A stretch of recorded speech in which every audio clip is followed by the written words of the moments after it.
Imaginez un vaste terrain vierge, immaculé, une toile blanche où chaque trait, chaque couleur, chaque nuance laisse une empreinte indélébile. Maintenant, transférez cette image au cerveau d'un enfant. Un espace pur, sans préjugés, sans croyances, attendant seulement qu'on y grave une histoire. Mais quelle histoire? Et surtout, par qui? Ce que nous croyons, nous le devenons. Ce que nous enseignons forge des générations. Mais dans ce processus, où est la frontière entre l'inspiration et l'endoctrinement? Et si cette toile vierge devenait le théâtre d'une manipulation inconsciente? Restez avec nous.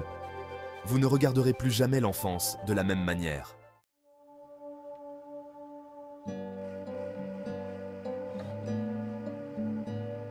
Le cerveau d'un enfant est un mystère fascinant. Jusqu'à l'âge de 7 ans, il fonctionne comme une éponge, absorbant tout ce qui l'entoure. Pourquoi? Parce qu'à cet âge, l'esprit est principalement en mode θ, une fréquence cérébrale où le subconscient est le plus réceptif.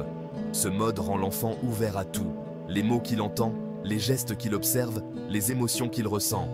C'est là que le cerveau se forme, que les croyances naissent.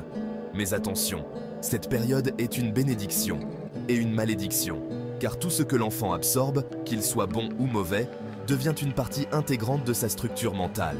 Alors, que choisissez-vous d'inscrire sur cette toile vierge?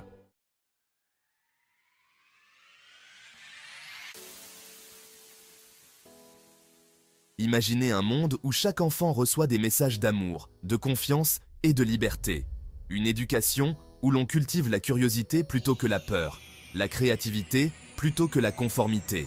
Les études montrent que les enfants exposés à des environnements positifs développent une meilleure résilience, une plus grande intelligence émotionnelle et un potentiel illimité pour innover. Un terrain fertile produit des forêts luxuriantes. Chaque mot bienveillant, chaque geste d'encouragement devient une graine plantée dans cette toile vierge. Ces graines ne restent pas inactives. Elles poussent, grandissent, fleurissent pour changer le monde.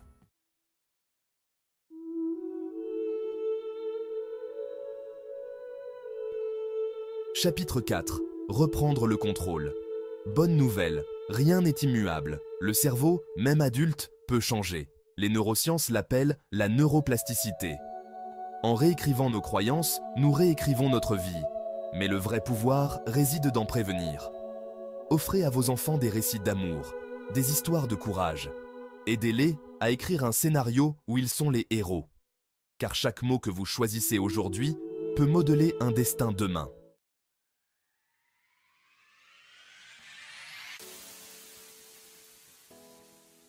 Vous êtes un sculpteur, un artiste, un architecte. Ce que vous gravez sur la toile vierge du cerveau d'un enfant a le pouvoir de durer toute une vie. Alors, que choisissez-vous de laisser derrière vous? Partagez cette vidéo avec ceux que vous aimez. Parlez-en, réfléchissez, car ensemble, nous pouvons écrire une histoire meilleure pour les générations futures.